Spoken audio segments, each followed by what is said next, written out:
So, right. A very warm welcome to you all. Thank you very much for coming along. Yes, for my Bunting Tapu. It's my privilege to be here with these four individuals, and I do. It's not right that I sing someone out, but I am singing out Gwendoline tonight. She had about 10 minutes notice to do tonight, so we're very grateful to you. Now, can I ask, we might be able to make this a very short night tonight. Is there, how many of us here have yet to make up their minds about who they're voting for? Right off the top, let's go. No, well, thank you for coming along. I hope tonight's the nature of the debate, there's no Jack Cane gotcha type questions. I really am genuinely wanting to give you a really good picture of these people as people and as potential MP. So the kind of questions we'll be asking tonight will be warm and friendly. In fact, they will have a theme. Those of you who don't know, I'm now DJing in on Magic, which is a music radio station. So I think we will have a certain theme going through tonight of music trivia. If they can answer it, you can answer it, and if they answer it correctly, they get 10 seconds on their answer. Okay? Very simple. But first of all, I want to do a show of hands. I'm going to ask 7 questions. Show of hands of anyone who has been either head girl or head boy in this school. Okay. You say that like it's an insult, man. No, you're not. Can I have a show of hands of people who speak more than one language? Can I have a show of hands of anyone here who owns or has owned a business? Show of hands of anyone who has a tertiary degree or higher. Show of hands of anyone who's been told off by their boss or leader in the last year. Yeah, 1 year. Yeah. Anyone here who supports a super rugby team other than the Chiefs? And can I have a show of hands of anyone here who has swum one cook straight?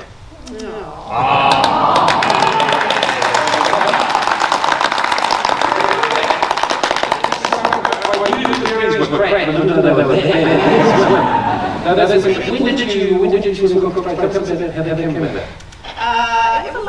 Mike. Yes. It's a Mike moment. No, Mike, but Well, it was a long time ago. I was summer barking at Belvalley, so it was the summer of 93, 94. Yeah, it was a long time ago, and I'm kind of embarrassed to mention that because I don't look like I swim. I don't swim at the moment. I'm trying to get back into swimming, Mark, and I'm a bit busy. And it's my post-campaign project. Why did you want to swim cook straight? Always wanted to. Yeah. When I was at Forest Lake, there was a library book in the Forest Lake Library about sporting heroes in New Zealand, and there was a page about Mealy McKenzie and one about Phil Rush. And at that moment I said, I'm going to swim cook straight one day. And actually I ended up calling Phil Rush, got the phone book out, and I called him up one night and I said, you don't know me, but I want to swim cook straight and I want you to help me. Yes. And he did. And after that, it turned into a cottage industry forum, so I helped small business get off the ground right there. True story. Tell us something we don't know, we may not know about you. Right, anything like that. What do we not know about you? Start with, or give you a bit of time to think about England. Right. Long time ago, I was quite involved in martial arts and obtained 2 black belts when I was in my teens and early 20s. It was a different era. Yeah, cool. Tama. When I was about 20 and going to law school, I was pulled up 10 times by the police for driving cars for no real reason. And did you sort of do a win and say, well, that's just giving the police portfolio? Yes, no. Tell us something we may not know about you. For those of you who don't know me very well, one of the things you might know about me is I'm a single parent. So I think I might be in good company, but it informs a lot of what I think about and my values, and so that's something I want to share. Good. Okay, thank you. First music trivia question for the day. Call out the answer if you would. What band consisted of Johnny Whistle, Keith Moon, Roger Daltrey, and Townsend? The Who. Great, you get 10 seconds. This, I want you to start 60 seconds. Who are you? Tell us how you came to be right here in 60 seconds and 10 seconds with you. Kia ora koutou, ko Gwendoline Keel aho, no te tairawhiti aho, e mahi ana ki Waikato Tainui, he tūnanga puri aho. So my name's Gwen, I'm from the East Coast here in New Zealand. My parents are English, they came out here in the 1960s, they met on a boat and fell in love. And they had 4 beautiful children, and their dream, as all immigrant parents are, was to see all of us go to university and a better life that they were able to provide in the UK. And I'm happy to say that 3 of us went on to university. I have a sister who joined the police and is in dairy farming. So very proud to be standing for Pō Waikato, which starts out of Te Kaupata, Rangariri, Meriri, Mercer, Glen Murray, all the way up to the Awhitu Peninsula, all the way up to the Coromandel. So great big trip here. And I'm standing for Pō Waikato in this election. Kia ora. Kia ora. Thank you very much. 60 seconds on how you came to be here. So glad to clarify that. Since I'm for Ryan Hamilton to Ingoa. So currently small business owner. My wife, we've got a couple of small businesses and have 15 staff here locally. Been 5.5 years next door here at Hamilton City Council as a city councillor responsible for economic development and strategic planning. And that's given me a really good insight into watching some of these reforms that have swept through from central government and understanding how they do or don't fit with the local communities. And I think going forward, if I'm successful as a central government candidate or MP, that connection and that understanding is going to be really crucial to integrating central government policy, local government policy and community and get that balance really right. So really excited to talk more about the policy, why I stood for national and why I think this country is ready for a change and why I need to change, and I look forward to engaging more with you as we go. Thank you. Thank you very much. Come on. Member of Commerce and then Nationals. Tama, can we go with you? Kia ora tātou katoa. My name is Tama Potaka. I'm from a number of places around Rangitikei, Ruapehu, Wanganui, Taranaki, and also Whenua in Central North Island. My parents were school teachers, principals and deputy principals. They also believed in farming, supporting small and medium enterprise, communities, the marae and education. They were very hot on doing the work to give the rewards, taking personal responsibility and contributing to the community when we could. My parents and I and my wife, Ariana, and our 3 children are massive on whānau and supporting whānau. So much so we used to run health and wellbeing events here in Waikato, Karapiro, in town, and helping kids in education through radio engineering. I trained as a lawyer. I became a general manager at Tainui Group Holdings as part of the team that helped build iconic features of Hamilton, like the base, property developments out at Cody and out at Waikato Drive, the 2 hotels, and now Ruapehu. I've had the great opportunity to be part of the Waikato community and be part of Tainui and other entities providing support for economy and society. Thank you, Tama.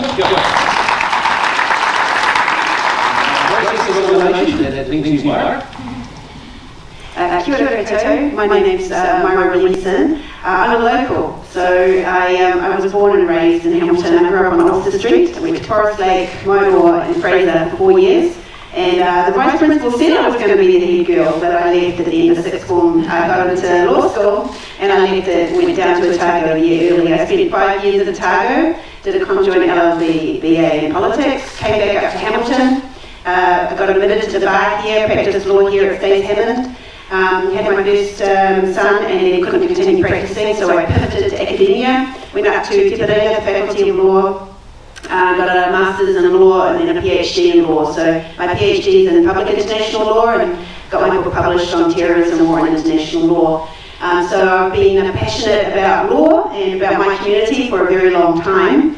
I've also been a small business owner. My husband and I set up Zebra Design and Print from our living room quite a few years ago, so I have experienced a little bit of risk in my life as well.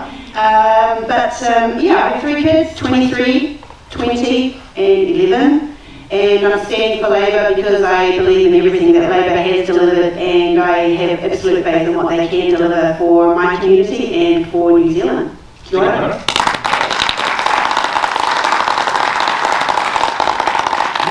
Question number 2.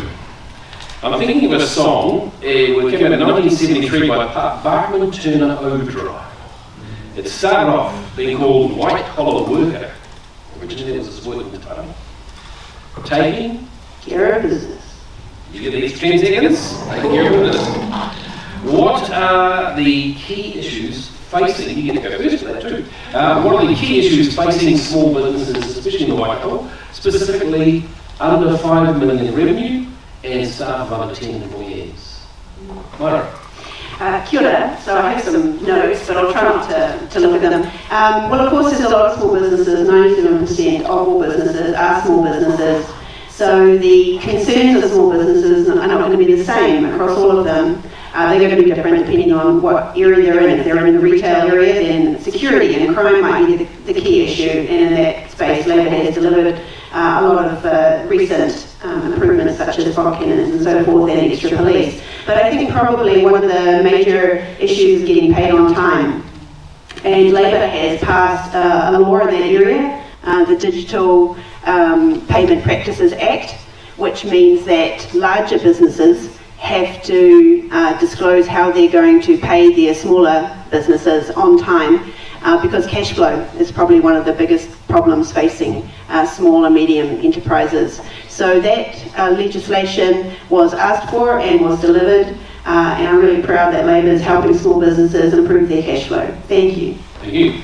Tama, the top few, if you can narrow it down to the top few, issues facing or problems facing small businesses. Kia ora, thank you for that question. So one of the big challenges for small business right now is the government is crowding them out of actually delivering a product to market. The government's over-regulated, it's got in and it's basically taken up space. A great example was Kāinga Ora. You've got a lot of guys who want to build houses in Hamilton, but Kāinga Ora is going out there and driving up the cost for land. And it's crowding out those small developers, those two guys in the ute who might be able to build a house. So the position in our economy of the government is getting bigger and bigger, just like the factory on the Lorax.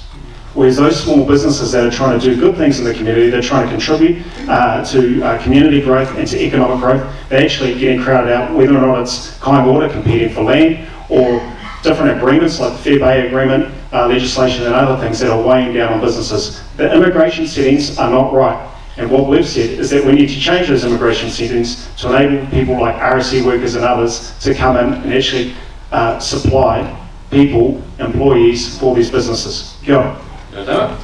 Gwendoline. Kia ora. So in addition to what Myra's already talked about, I want to talk about the regulation we've passed to reduce debt and credit card fees, which is expected to save businesses $74 million a year. And we've also established a digital boost to help those small businesses get online. So we've done digital training for 30,000 small businesses to apply for that. We've also introduced the apprenticeship boost scheme, which is really important, giving money to people employing apprentices, and we're looking to extend that and become permanent. That's seen over 60,000 apprentices supported to help SMEs fill the shortages they've got in their business looking for skilled people. We've also announced $100 million for the Business Growth Fund, and that's going to help SMEs access growth capital. This hasn't been launched yet, but the funds are set aside for that and are coming up. And most importantly for small businesses, really looking to upskill the people coming into them and to keep people in the nation. And in respect of, the government really partnering up, so I work at Waikato Chamber now, and I can tell you that we partner really purposefully with businesses in our community, getting together with government to help those people deliver housing. So we have a Puna Pākehī tribal member owned register of businesses, and we are really hot on getting those people those deals with the help of central and local government to really help that cycle of central, local and local business getting together to really make sure that we're doing things that are greater than those individuals can do themselves. Thank you, Kia ora.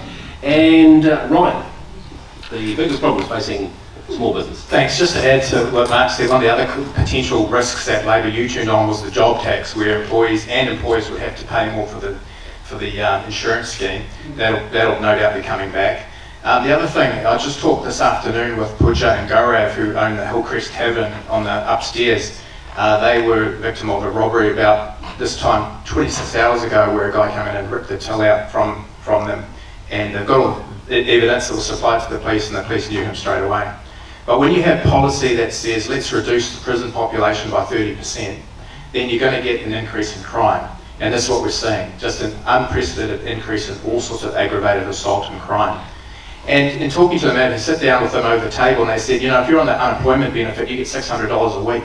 You can come and work for these guys, and you 40 hours a week on minimum wage, you earn $750. They get their contract signed by the employer, and they go back to MSD and say, I can't work now, I've got my contract. And they said to go around, why would I work for $750 when I can sit at home and get $600? So the incentive is completely wrong.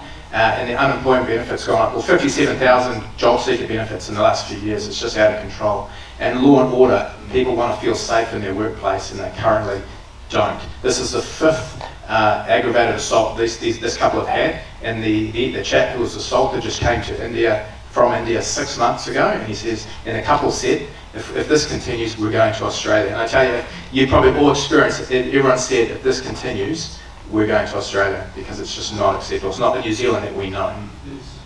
Can I just challenge you, or get you to extend on one of your answers there? You talked about the difference between minimum wage and benefit.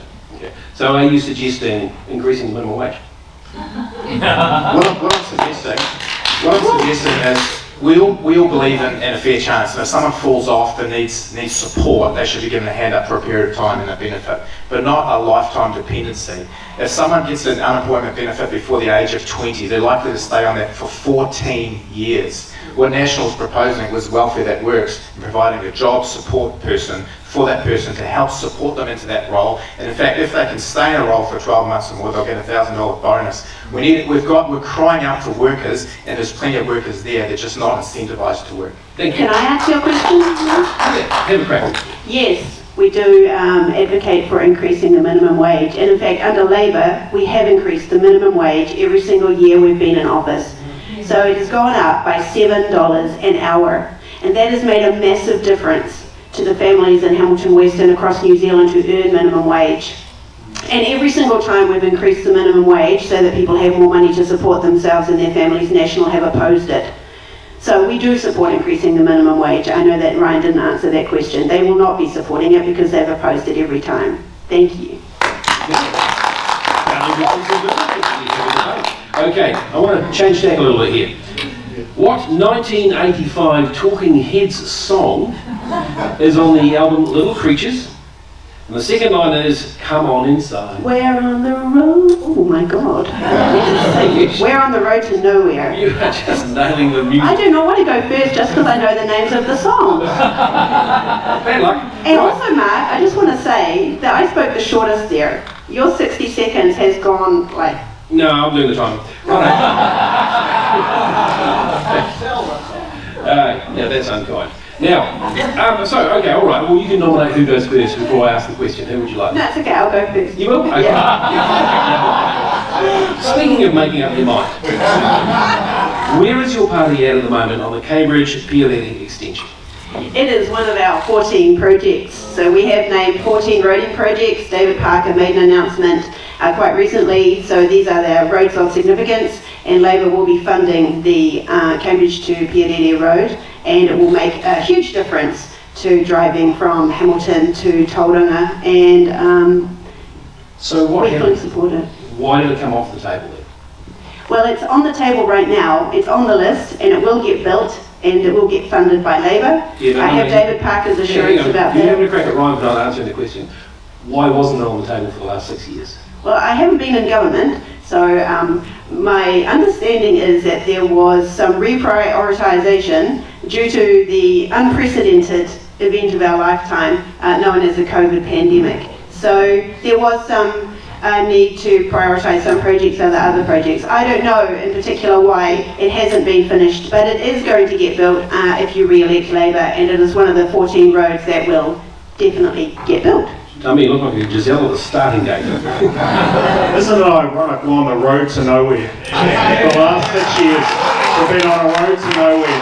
And just on the fuzzy math point, COVID started in 2020 March, and in 2017 Labor canned the roads of national significance. How ironic now that we have a candidate who's saying it was COVID that stopped the Cambridge to Pialeti Expressway from happening. outrageous. And I was appreciated Gwendoline coming down on the national commenced Waikato Expressway today too. Absolutely fantastic.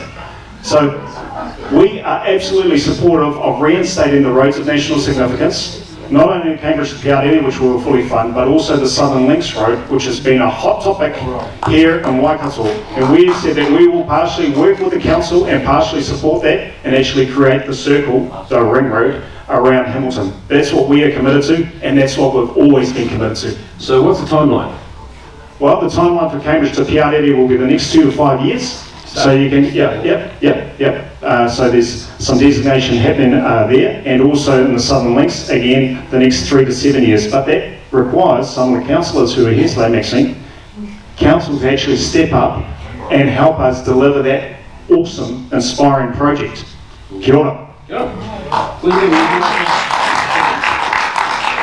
Thank you. So obviously Labor was in a position of inheriting a road maintenance issue when it first came into power last. And obviously the 10-year transport plan that Myra talked about does have 14 key nation building projects. And really what that recognises is that when you're planning large infrastructure, you need to be smart about that. You have to have relationships between public transport, roads, managing emissions, improving safety, growing the economy, and unlocking housing. There's no point just whacking in a road if you haven't got all the other parts of that equation figured out. It's a really inefficient and expensive way to build. So what Labor has done is put that together and looked at $20.8 billion to be spent over the next 3 years and $70 billion over the next decade to build infrastructure that actually works with all those components working together. That's how you get the most out of infrastructure.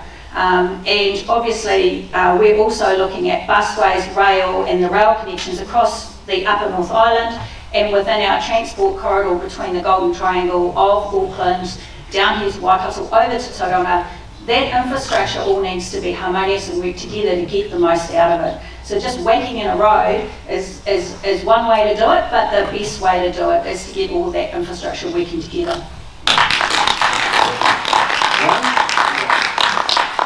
What was the question, mate? Because you asked them why they stopped it. Cambridge extension. Yeah, love it.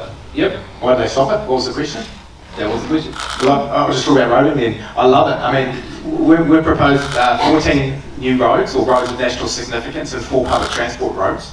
$25 billion project, but we've also provided a way to fund it, which is innovative. So yes, there's going to be Crown investment, but we've got to look at alternative funding sources. We're open to tolling, we're open to value capture, we're open to IFF funding arrangements, because to Gwendoline's comment around housing, if we got on with Southern Links, it's going to unlock tens of thousands of houses through SL1 Peacocks, connect industry to the airport and the whole industrial precinct. It's just a complete game changer, not to mention safety. We can travel at speed, move productively, and actually unclog our local arterial roads. You think of Gallagher Drive, Lawn Street, Kakatea Drive, complete gridlock, and they will be for some time because we're still well behind the 8 ball. Okay. I noticed, or I read somewhere recently, that there was a suggestion that we use all the material we're using in speed humps and fill potholes with them. Would you support this notion? Don't worry about answering that. That was my idea anyway. Fix the potholes. I'd just like to make a comment on Please. this, because we're having a debate, so let's do that. A lot of the reason we have potholes is because National slashed the road maintenance budget. Yeah. And of course, when you slash a road maintenance budget, you don't see the potholes pop up overnight. So when you go from 9% down to 5%, which is what National did under the Key government, you will eventually see the roads degrade. And when the weather hits, which we've experienced in the last few years, you will start to get potholes. This government has invested more than National in maintaining the roads, and we've brought it right back up to the recommended level of 9%. So we will fix the problem.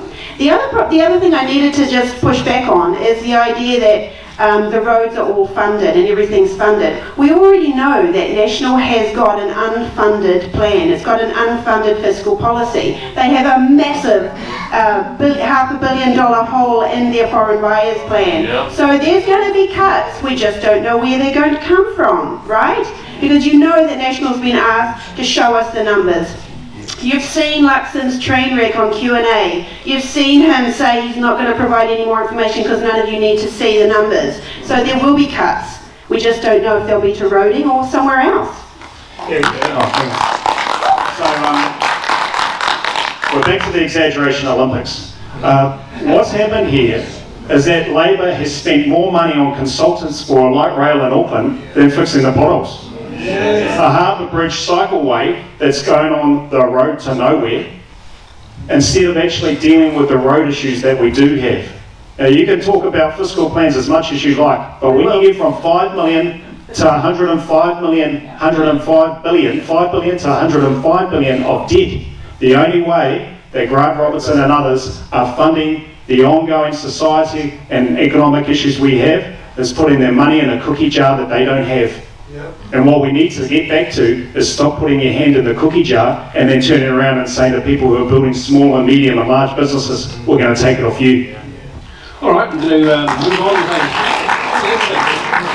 It's interesting that clapping comes from different sides of the room. I'm trying to work out what that's about. Can't work it out. Okay, who wrote Long Train Running? You know, Myra, you're just not going to say, right? The Something Brothers. Yes, Ryan, you can go first. Tahuia, keep it or bin it? Chamber audience. Rumour you're an MP this time, not a councillor. It's going to be reviewed at the end of the year, and National will be watching that with interest, and that's kind of all we can say on it at this point in time. What are you going to be looking for? Look, we understand there's been a lot of sunk cost gone into that. But at the end of the day, does it stack up? Is it going to continue to stack up? Those are the things we have to look at. Okay. Can I ask someone from the red team? Myra, maybe? So I know that there's a lot of people in this room who got here in a car, but there's also a few that I recognise who got here on bicycles. Yay, public transport people. Labor supports public transport. Labor supports Tahuia. If the passenger numbers continue to meet their targets, which they are currently doing, Labor will continue to support Tahuia. It's part of our regional transport plan. So if you are using Tahuia or thinking to use it under Labor, it will be safe. I don't think it will be safe under National. I think that very short answer was a way of saying he doesn't know or no, but doesn't want to say no. But it will be safe under Labor. So it will be safe regardless of the numbers? No, I said that it will be safe if it continues to meet it's currently meeting its targets, and if it continues to meet those, I believe it will be safe under Labor. Same answer as Ryan. Not exactly. No. Short answers aren't necessarily bad answers. Oh, it's so nice to be in front of a home crowd. No, Labor is supporting Tahuia. It's actually regional rail as part of our transport plan. It's up on the web. Anyone can see it. It's right there in black and white. We will continue to support it if the numbers remain. While I've got you, and it is, I don't know if it actually necessarily. Oh no, we'll be in Newell Park. While I've got you on the public transport group, empty buses. How do we fill buses then? Yeah, so obviously, if we want to keep bringing our carbon emissions down, which we have done 3 years in a row under Labor, we need to have a functional public transport system. It's simply not sustainable that we all keep driving around in our cars by ourselves. So under Labor, we have supported public transport. We've introduced free public transport for under 13-year-olds and half price for under 25-year-olds. As opposed to fill buses, you need to keep supporting it, you need to keep advertising it, you need to have better routes, you need to have more favourable routes. And the City Council is doing that. You've seen them introducing the meteor and so forth. So they are doing that, and people will Regional Council. Yeah, Just Regional before. Council, true. No, just before you. But across the city, thank you. I was going to drop my daughter the other day at school, and I saw a double-decker bus full of Hamilton Boys High School students.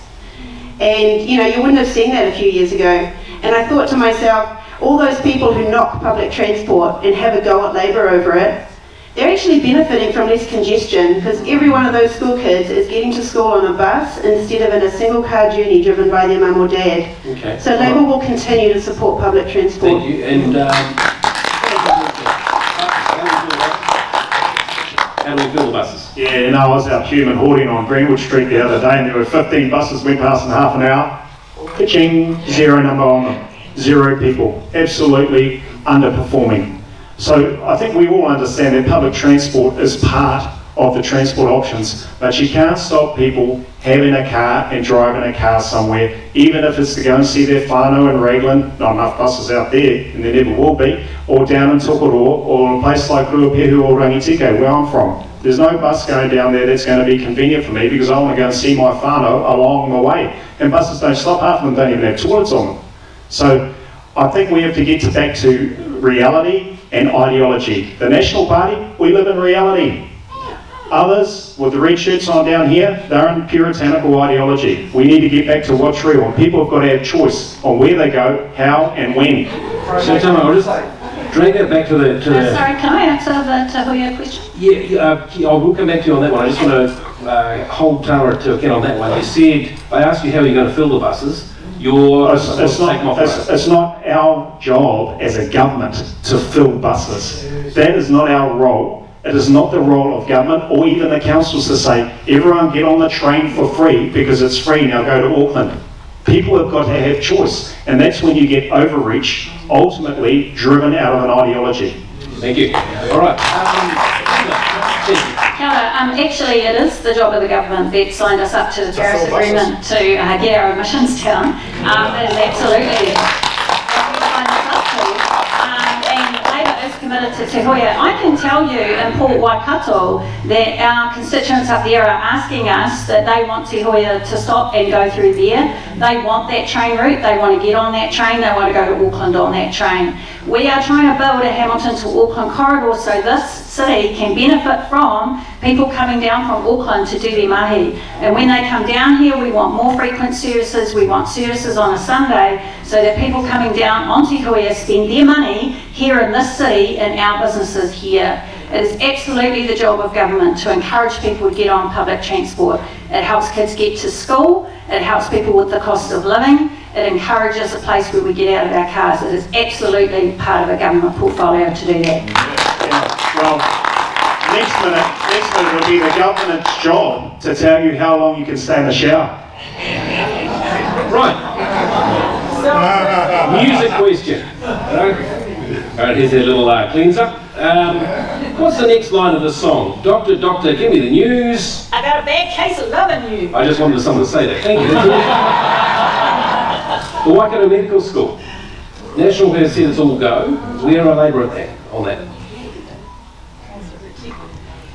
So where Labour is at on this is we're going to train more doctors and more nurses in the medical schools that exist today that can start turning them out right now.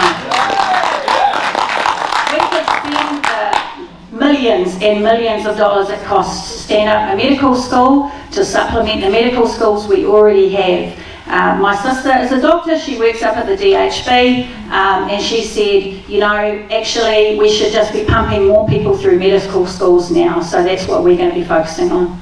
All right. Blue team, who wants to have a crack? Thanks. So I partially agree with Gwendoline. Labour said they'll support an additional 50 doctors in Auckland and Dunedin. Labour's come over the top and said, we'll do another 50 on top of that because there is still a little bit of capacity, but you do reach threshold. So we've said we'll build a medical school. Ireland has a similar population to New Zealand. They have 5 medical schools. Australians 5 times our population. They've got 25 medical schools. So we're hugely underrepresented in training. We're going to be able to train another 120 GPs a year. And it's also going to open up a whole new ecosystem for the health sphere in terms of nursing, midwifery, potential physio, dentistry, pharmacology. It's massive, and it's right here in this region. It's huge, and it's a graduate degree, which means you could have done a BA when you're in 19 to 22, and you want to go back and do a degree when you're 30, and you can do a 4-year degree. You don't have to get 98% in science when you're 17 years old or go to Australia to train. It's a complete game changer. All right. Thank you. One answer from the red team, one from the blue team. You guys work out which you'd like to do. The Māori Health Authority, is it working? The answer is no, and there's a report, an independently commissioned report, that says so. What we need to do is we need to say what is the need and how do we deliver on the need, not what is need and let's set up a bureaucracy to discuss and debate how we're going to deal to it. Actually, people in the community, like Te Kōhau Health and others, close to the hapu and home, actually know how to commission and deliver on the needs at hand. Instead, What we've got over here is an absolute explosion of more bureaucrats. And that's not what we believe in. We believe in devolving and supporting communities of interest, entities that actually deliver close to the hapu at home. Not create another committee, not create another commission, not create another entity, and not fail the health needs of Māori. From the red team. Kia ora, it's a weird situation to be in when I'm standing up here, the daughter of a Scottish dad and an Irish mum's defending the Māori Health Authority, and Tama's trying to, bury it. That feels really awkward. But the problem that the Māori Health Authority was set up to address is the real problem that a Māori in New Zealand die 7 years younger than non-Māori. That is the problem. So the solution we've had lots of solutions so far, and none of them have addressed that fundamental problem. And so the Māori Health Authority is a new way of trying to address the problem, right? You don't want to keep doing the same thing over and over and expect a different outcome. The Māori Health Authority is set up by Māori for Māori to try to get better outcomes, and Labour supports that. We don't believe that our Māori brothers and sisters should have to settle for the status quo, which is dying 7 years younger than their non-Māori. And I feel it's really unfortunate, that somebody like Tama Potaka stands up here and runs down the Māori Health Authority. There is something very, very, very difficult to listen to there. I mean, this was a young man who started out all idealistic at Victoria University. He wrote a thesis on co-governance. He wrote a thesis on treaty obligations, and here he is standing up today saying, nah, don't need a Māori Health Authority, don't need that, let's just have a Pākehā one. So yeah, Labour supports the Māori Health Authority and the objectives it's trying to achieve. All right, on that slightly uncomfortable note, we will, I would like to acknowledge actually current sitting councillors Maxine Van Oosten, welcome to the room, and Angela Strange, welcome. And also our current MPs, James Strange and David Bennett over there, are sitting, have multiple close to each other. And also acknowledge former Councillor Martin Gallagher and former MP Tamekado is in the room as well. So if you are on the ball or something, Martin was an MP as well. Is there anything you haven't been, Martin? All right. Musical question. Split Ends wrote Poor Boy. What year did they write it? Sorry, what? Poor Boy. Yeah, what year? Closest one wins. 79? Tama? 83. Tama wins it. 1980. Okay. In fact, Ryan, I'm going to get you to answer this one last. Actually. Hamilton City Council is facing a $20 million plus operating blowout this year. Since I left. That's just... Why is that, in your mind, and what can be done about it? Tama. Yeah, I think one of the key drivers of the deficit is the inadequacies of the algorithm behind the development contributions model. That's been an absolute challenge for council to get their heads around it. Now, as a team member at Tainui Group Holdings, where I helped build a number of development projects in Hamilton, and particularly in Hamilton West, the base in Roskoti and the 2 hotels, we were forever having a real engagement with the council on where is the development contributions expert that we can sit down in a room, close the door, lock the door, and figure it out. And ultimately, the population assumptions grew quicker than what was anticipated. That's what happened. And so the development contributions that were being procured basically from developers were not running at the same rate as the population. That got ahead of the population estimates and the population projections. That's the underlying factor in my view. The other thing that we were confronted with was a lot of money was put into some projects that ultimately did not work. Ultimately, we had great aspirations for the V8s, but they never worked. And we can put our hand on heart and say, we could have done better, we've learned some things now, and now it's the time where we won't make those sorts of decisions again. So you're handing it down to V8s and DCs? No, what I'm saying is that the population projections behind the DCs were not real at the time. Well, they were real, but they ran far slower than what actually happened. Thank you for your answer. And Gwendoline, I'll let you have a break. Kia ora. So I think what councils are facing is intensification, their cities growing, their infrastructure ageing, and inability to just continue to pull money off the rate-paying public at a rate that would match the infrastructure investment that they need to make to keep us safe. So I was really sad when I read about people who died in Havelock North from drinking the water. And so part of the Affordable Waters program is recognising that councils can no longer afford to build the infrastructure required to get our waters infrastructure up to speed and safe across this nation. So we want to partner with councils to take that burden away from them. We want to enable them to have public-private partnerships with the developers who can come in and help fund that kind of infrastructure. So instead of just asking councils to find more and more money from their ratepayer base, we are stepping in and helping them with that. And that's what the Affordable Waters Reform is all about. That's what partnering with local iwi, where I currently work, and working with local businesses, that's what those programs that the government is spearheading are all about, is to take the pressure off councils so they can look at delivering the services that they can afford off their rating base and help them with those massive infrastructure costs that they simply can't afford across the nation. I'm curious about your use of the word partnership. You say partnering with councils with regard to Three Waters, etc. So is that, to your mind, what partnership looks like, what's happened up until now? Sorry, what's happened up until now? With the way the Three Waters negotiations have gone with councils. Yeah, so I think what we have now is fair representation of the stakeholders involved on those entities having a fair say, and still being able to have a voice in relation to those infrastructure assets and what's happened with them. They're still sitting around the table, they've still got a voice there in the room, and they're helping drive those discussions, because councils who work locally are the best judge of what they need locally. All right, I won't pull you up on that one day. And we've got Myra. Would you like to go next? Well, I endorse everything that Gwen said, but I'd just like to make a couple of quick points. That Hamilton City Council has different accounting methods and things that they include compared to other councils, but one of the things that they are struggling with is interest rates. So there is a global increase in interest rates. It's not a New Zealand only issue, and so a lot of their, what I understand to be the current, it's not a budget blowout, but some of the current issues with the budget are to do with increasing costs, like the increasing cost of bitumen for roading, and then increasing costs of inflation.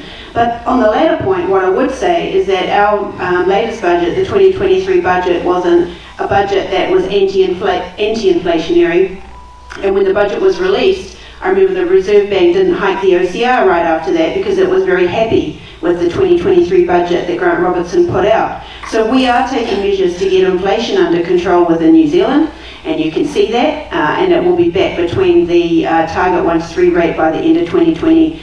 Actually, by the end of next year, I think was the latest projection that I heard Grant talking about.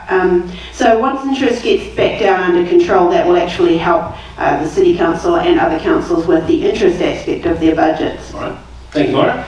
Ryan, now being very careful with your answer depending on how the election goes for you. Hamilton City Council is facing a $20 million plus operating blowout, roughly, and Sean, I apologise if I got the figures wrong on that one, but you get the idea. Why is that?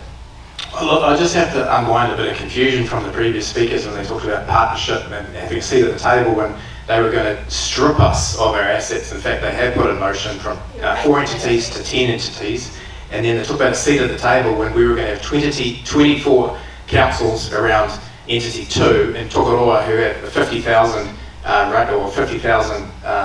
voters versus us having the same seat at the table with $1 billion worth of assets. I still trying to wrap my head around that. And that's been pushed through under urgency, by the way, so I don't know what partnership happened with there. It was opt-in or opt-out, and then it was, no, we're just going to do this to you. So I just trying to understand what they were saying. But look, to answer your question, I think there's no simple answer. I think New Zealand as a whole, and I'm talking at a macro level and at local government level, has underfunded infrastructure investment. And it's been politically expedient for councils for generations to keep rates artificially down, and ultimately someday you've got to pay the piper. And the amount of growth we're seeing, we're potentially going to be the 3rd largest city in Hamilton.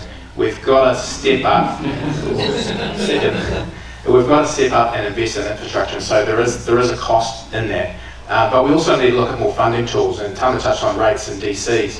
One thing the National Party is also going to do is look at a 30-year infrastructure plan and actually try and look at it agnostically and say this is the need of New Zealand. How do we as government and local government contribute to that with rates, with DCs, but also alternative funding tools like special purpose vehicles, infrastructure funding and financing, special targets, levies, things like that that will achieve the infrastructure investment, maybe in a more targeted way, but we've got to actually be prepared to step up and invest. What Michael Jackson's song from his album called Bad, appropriately, in 1987, was remarkably worried about a lady called Annie's well-being. Annie, are you okay? Annie, are you okay? Are you okay, Annie? Sorry? The smooth criminal. You get to go first. All right. Crime, law and order. Okay. It's pretty darn grim. It's pretty great. Ryan was talking to some people just before, less than 24 hours ago, who have had their till robbed from them. It's not uncommon. Are we on the right path? Now, we mentioned about the prisons. I didn't pull up one of these guys here before. We were talking about the prisons numbers diminishing. I noticed that it seems to have gone away, the prison reduction policy. Where are you at? What's going to happen should a Labor government get re-elected? Well, can I talk about crime first? Because that was your first question. Yeah, go ahead. So what? Related.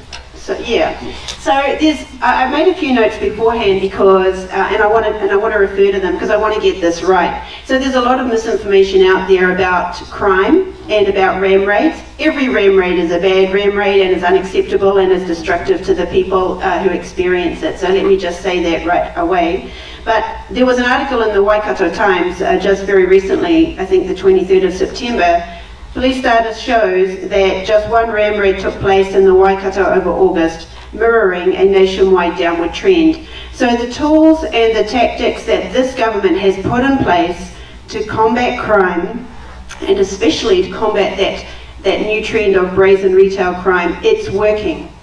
It is working. What we are doing is working. It's an evidence-based approach to crime, and it's working.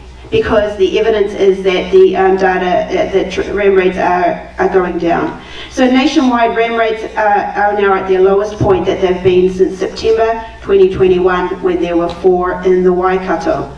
There's a lot of stats you can read online in the Waikato Times, so quick plug for the Waikato Times online. I read the whole article before I came here today.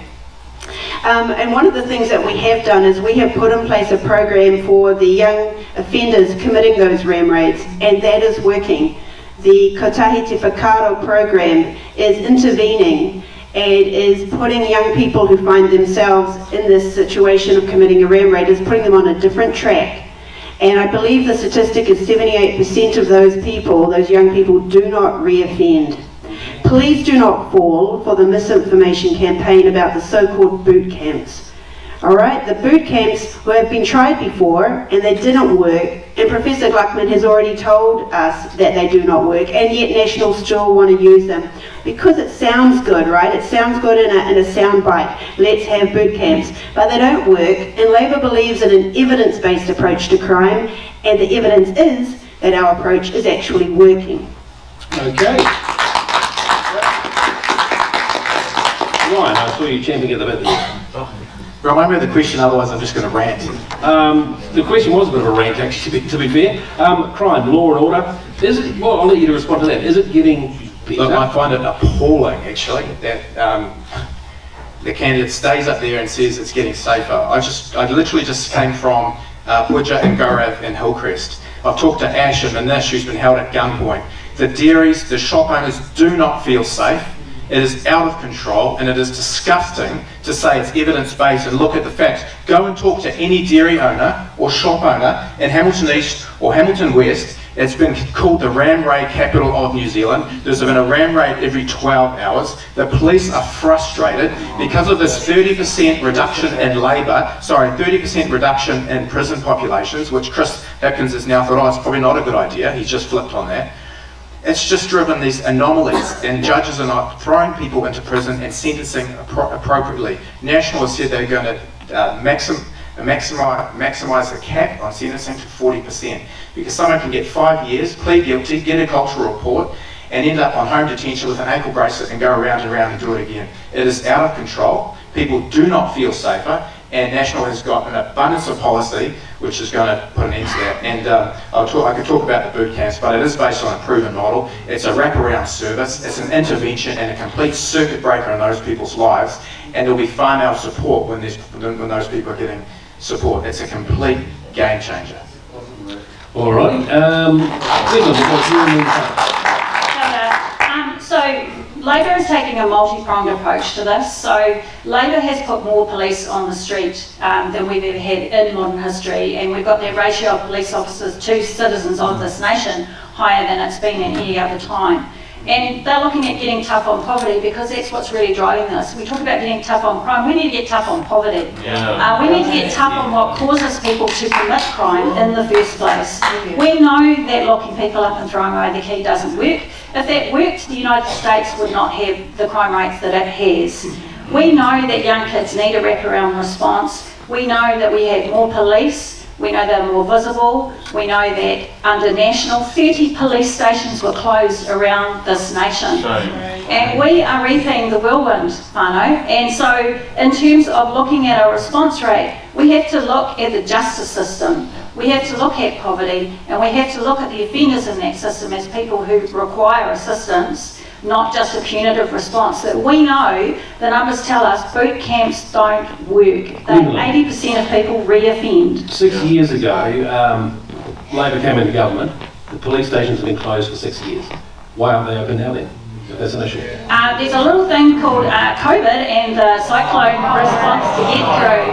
So in terms of the debt that we spoke about earlier, actually our debt is better than most of our OECD friends post-COVID, even given the cyclone response we've had. This government is reinvesting in this area now that we're through those crises, but what it has done through those crises is take care of people, and we are unapologetic about that. Thank you, Gwendoline. It's really sad, the stories that I hear from retailers and ordinary people who are the victims, the actual victims of crime. And you might notice that there was no comment about victims over here on Planet Labour. None at all. Don't worry about the victims, we're all about putting foghorns into shops. None of the retailers wanted the foghorns. Actually, Labour did not engage and consult and talk with the Retailers Association here in Waikato, led by the ACT candidate, about whether or not foghorns were appropriate. But no, the omnipotence took over, the omniscience of the Labour Party. We know everything and how to stop crime. We know everything about society and how to deal with poverty. What about the 750 kids that wake up in motels every day in Hamilton? What are you going to do about that? You know, what are you going to do about it? You're not going to do anything about it because you're going to pay the motel owners $27 million a quarter to house people and to incentivise motel owners to keep those kids in the motels. Okay? So when you start talking and interrogating and undressing what are the causes of crime, you get back to very simple philosophies. Personal responsibility. Doing the work and getting the rewards. Cuddles. Consequences. I know what we stand for. I know what the National Party stands for. And when you talk about boot camps are a failure, talk to the victims of these crimes about how they see the same young people in Hamilton coming and going. They don't need a ram raid anymore, they just steal it. They don't need a ram raid countdown, they just walk out of it with alcohol and oysters and other things in the trolley. So you might talk about ram raids, fuzzy math. How do people feel? Unsafe.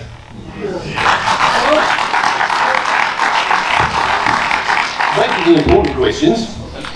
Tell me what you want, what you really, really want. It was a big Spice Girls. How many Spice Girls were there? 5, apparently. 5. Yeah, you gave you a bit fast with that answer. Actually, small disclaimer, I have been to Ryan's house and he does have Spice Girls posters in his gym. Alright. Fact check that. Fuzzy nuts. Alright, so you get into Parliament. You are the local MP. The MP, the PM says, what do you want for Hamilton? What's the first thing you're going to ask for? Sorry, Gwendoline, you can go for your electorate. Okay, appreciating that you just breathing. Ryan, I'll start for you. Start with you. What's the first thing you're going to ask for? Fluoride? Joking. Come on, we were all thinking. You took my breath away, that's another song.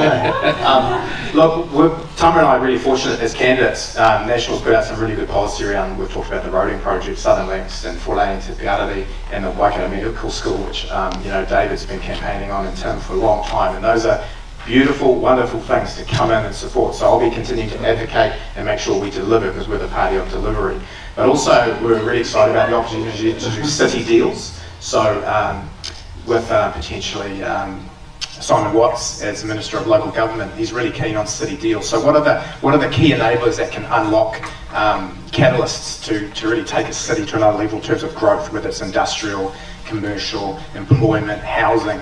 So we'll be really keen, and we've already started conversations with the Mayor and Regional Council and others to form up what do we need as a city and a region to unlock, and how can we advocate that from a government crown perspective.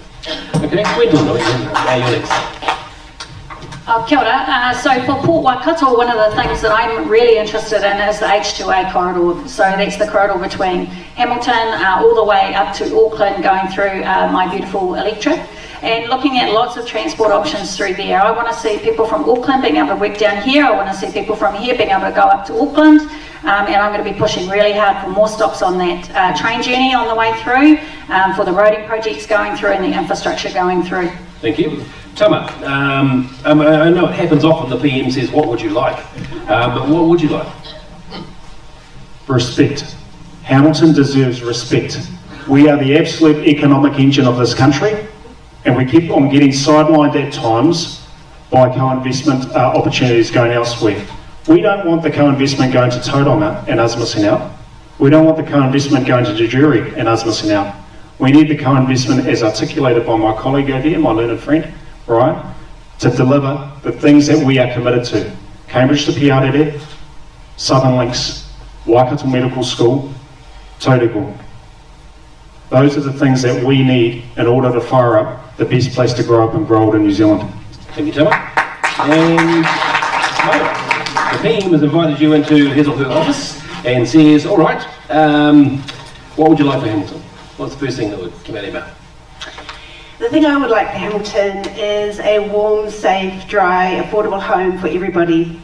I grew up on Ulster Street. In a recent debate, Tama said I claim to have grown up on Ulster Street. I was telling my sister that as we were standing in our family home. I did grow up on Ulster Street, and now a lot of those motels that I used to deliver the Hamilton Press to have got emergency housing occupants in them.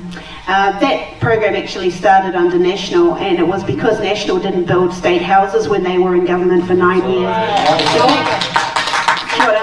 In fact, at the end of the 9 years of the Key government, there were 1,500 fewer state houses than when National got into government, and that is a massive shame. And when National gets in, they sell our state houses, they don't build them. This government has built 14,000 state houses. 14,000 state houses. Last week, it got up 2,000 last week. No, it's 14,000, and I would like to just share with you some information. When I started running, I made an OIA request of Kāinga Order, and I asked them how many state houses have been built in Hamilton under this government as opposed to under National.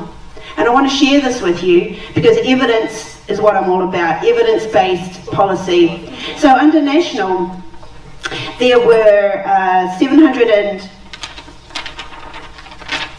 under Labour, there were 766 built over our 6 years in government, and under National, there were 448 over 9 years. And so when I did the math, and I needed some help with that because math was never my strong point, I found that under Labour, we've built 2.5 times the number of state houses in Hamilton as National did. That's 2.5 times the rate of state house building. So if I'm asked by the Prime Minister, if Chippy says to me, what would you like for Hamilton West? I would love him to ask me that question. I would say a warm, dry, safe, affordable home for every person in Hamilton West.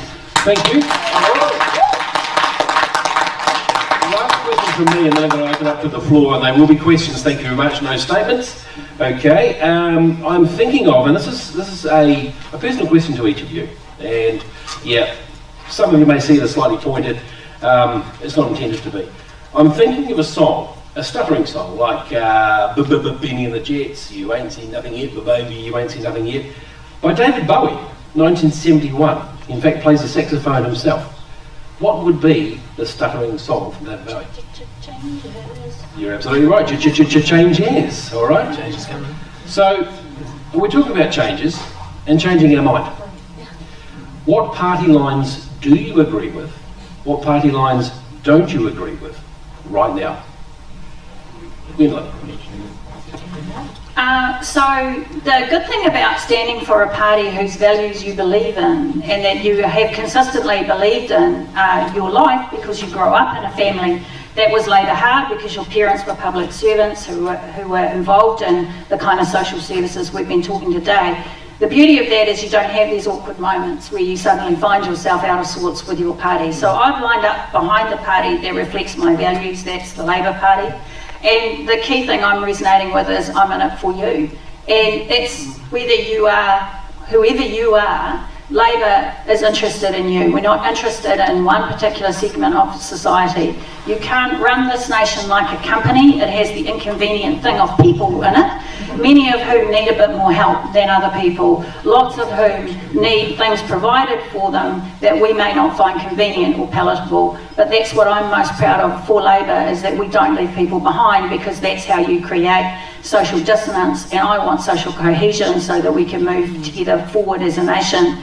In terms of things you don't agree with, Yeah, quickly. Again, I'm in the happy position that I can't think of any, because I've lined up according to my personal values, and I think that's really important. All right. Myra, I'm going to slightly tweak the question for you, Tama, because you have been there. So, Myra?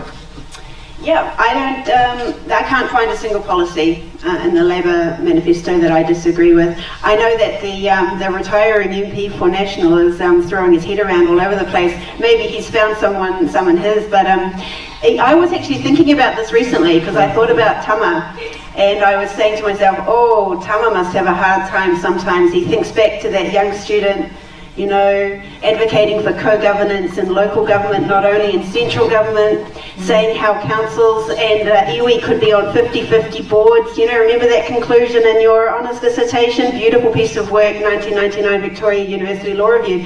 And I was thinking to myself, how does he reconcile that with his party's position on co-governance and running down the use of te reo on road signs and whatnot? And I thought to myself, what about me then?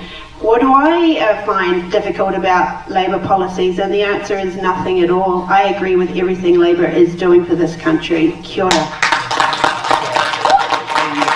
just come to respond to that, and I'll ask you a slightly different question after I've gone with Ryan. Is that all right? Oh, you can respond. I'll respond to that now. Yeah, it's fairly square on. There was a song by Janet Jackson, and it's very opposite for what we're talking about today. What have you done for me lately? What have you done for business? What really have you done? Very little. So when people talk about what happened in 1999, well, guess what? I had a different girlfriend in 1999. Now I've got a wife, and I'm committed to her, and it's a beautiful thing. So I'd be careful about people saying you have to have the same view you had 30 years ago. Co-governance? Absolutely support things like the Waikato River Authority, the Tupuna Trust in Auckland, the Waihopai arrangements down south, the Maungatotiri Ecological Trust. But co-governance over everything, from the omnipotent and omniscient Labour Party, I have issues with that. Right. What party lines do you agree with, and what do you disagree with? Yep, right.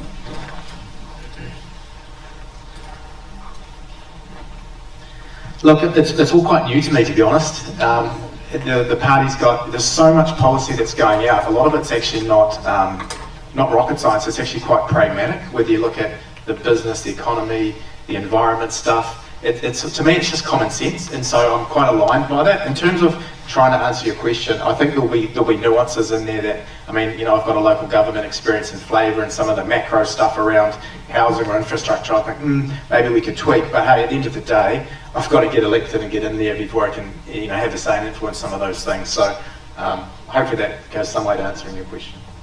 Some way. Yep. Okay. All right. We'll leave you that. Okay. We'd like to.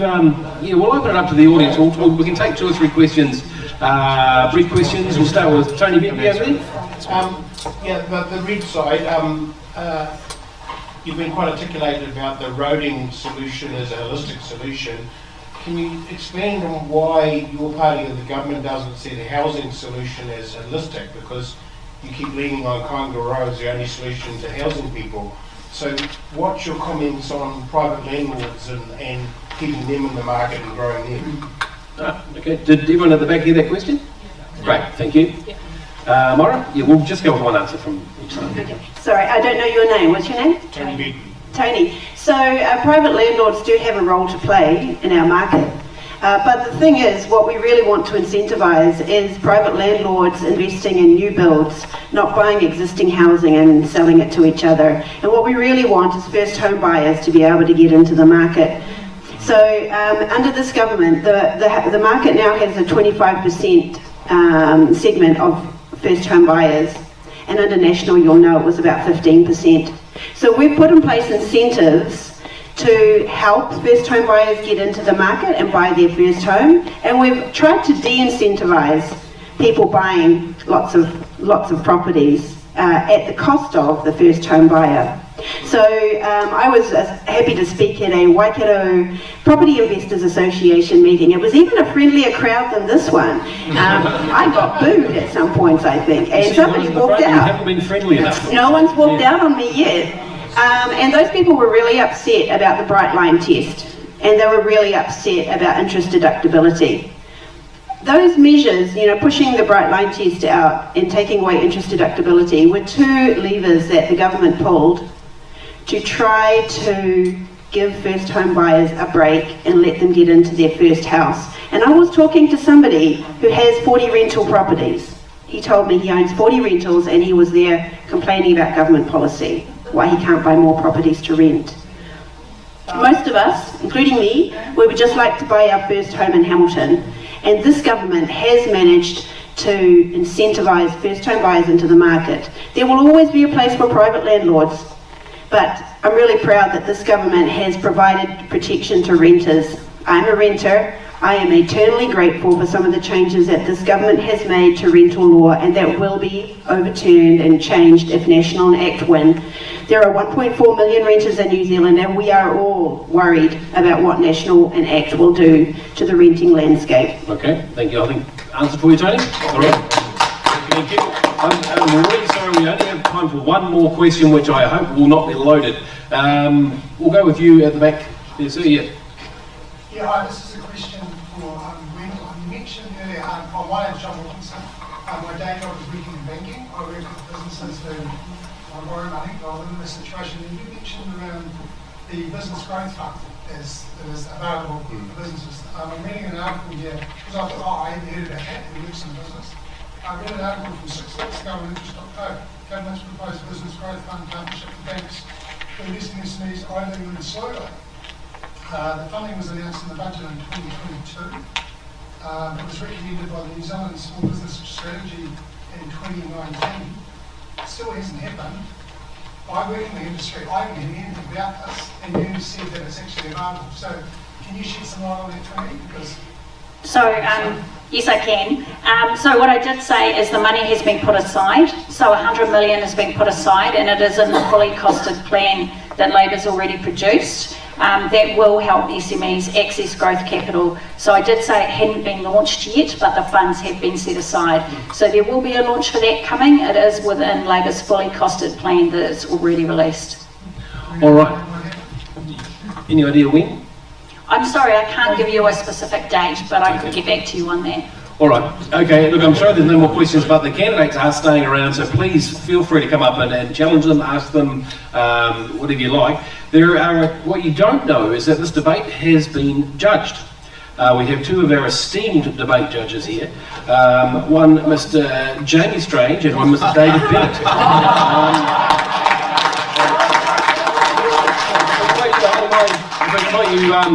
Yes, Hamilton's answered to Statler and Waldorf. Would you please come up and yeah, we'll give them each. Can we give them one of your mics each, if you don't mind? Great. So, simple question. All right? Kia ora. Oh, here we go. It's like an All Blacks game. Oh, except there's only one person here shaking each other's hands. Yeah. All right. So, David, in your mind, who won the debate? Well, I thought there were quite a few awards there. First of all, I thought Tama had some really good one-liners. The cuddles against consequences, it was pretty cool, and that should feature in any write-up, I'd imagine, of the debate. I think Myra had the award for definitely best mid-80s music knowledge trivia, so she's got to get an award for that. Gwen will probably the best Labour candidate for Hamilton. But great to have you here, and thank you for coming along and Ryan had a great night because there was so many local government issues, so it was really suited for him. So I thought there were all awards all around. All right, and so little on Twitter, right? Okay, and Jamie. Oh yeah, look, first of all, thanks everyone for coming out. Great to have a very engaged audience here tonight, and thank you, Mark, for your humour. Obviously, well done to all the candidates. It's unless you've been a candidate and seeing your face up on the sign and walking around and people sort of staring at you, it is quite an unusual position to be. It's quite a vulnerable position to be in. So I acknowledge all of you for putting yourselves forward. Look, I mean, you didn't really pick a winner, but I don't know. Look, I mean, it was certainly pretty even, but look, at the end of the day, it's great to have a robust debate, and we've got a strong democracy in New Zealand, and it's important that we keep it strong. Okay, all right. And while you're up here, I would just like to say on behalf of the Chamber and probably on behalf of a lot of Kirikiri or Hamilton, thank you for your service. We'd like to wish you all the very best in your endeavours.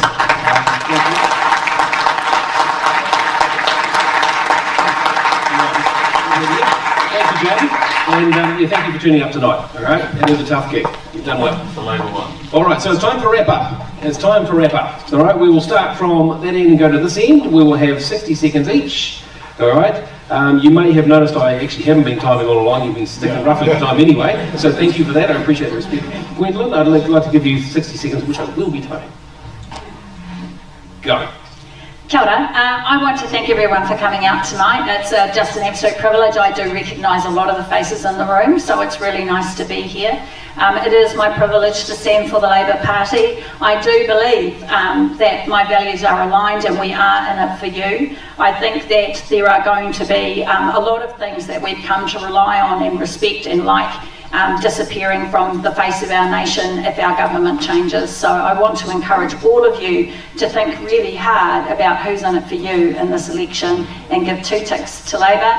The polls are already open and the last day you can vote is election day, so get out there early. Kia ora.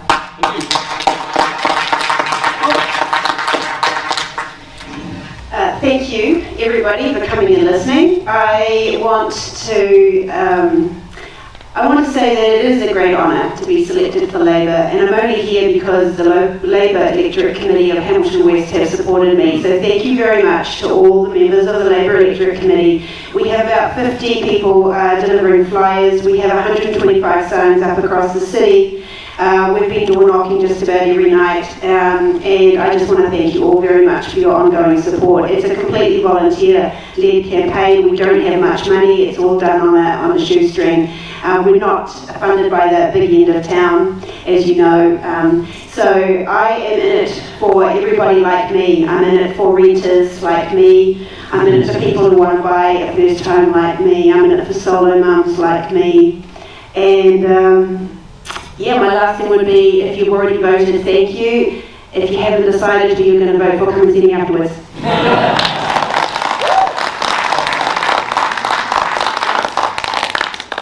Good everyone, thank you very much for coming out and engaging, and it's always the most satisfying thing is actually having an audience. It's always nice. And thank you to my fellow candidates and Gwendoline stepping in at the last minute. Look, for me, I think the choice is becoming really clear. It takes a real special skill set to spend more money and deliver worse outcomes. And the National Party is committed to restoring getting the cost of living under control and reducing domestic inflation, to restoring law and order and improving health and education outcomes and actually measuring it, because you can't manage what you don't measure. With the party of infrastructure, we've laid out a really robust plan. So if you want a stable future government that's going to take New Zealand forward, please party vote National. Thank you. You're on really well for time, so no pressure, Tama. But thank you all for coming. One of the things that I find on the campaign trail and the signs is that a lot of signs get damaged. And I'm really ticked off that Myra's signs get damaged, my signs get damaged, and this guy's signs get damaged. And if you see people damaging signs, just say, hey, there's a great place called The Base. Why don't you go up there and do some shopping? There's a great place called Waikato. Go and check out what the industry is out there. There's some other developments and great things happening here in Hamilton that have been happening for years. We've heard a bit of an amnesia today about how National sold off some state assets, right? Don't get me started on the fourth Labour government and all the assets that were sold off under that government. Don't get me started. If you want the collusion of chaos to ruin it for you, vote for one of the three parties on the left. If you want stable government that will fix the economy, restore law and order, and deliver health and services, education services, get the country back on track. Party vote National. Go on.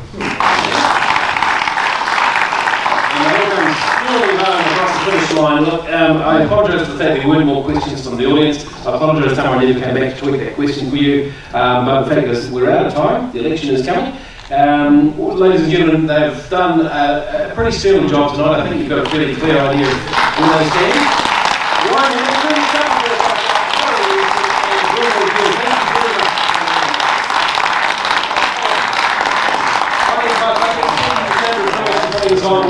We'll see you later on. Please mingle with our candidates. I understand that maybe some might have been the candidates here as well. I'm not sure. No, they're outside with megaphones, so that's okay. Please mingle. Don't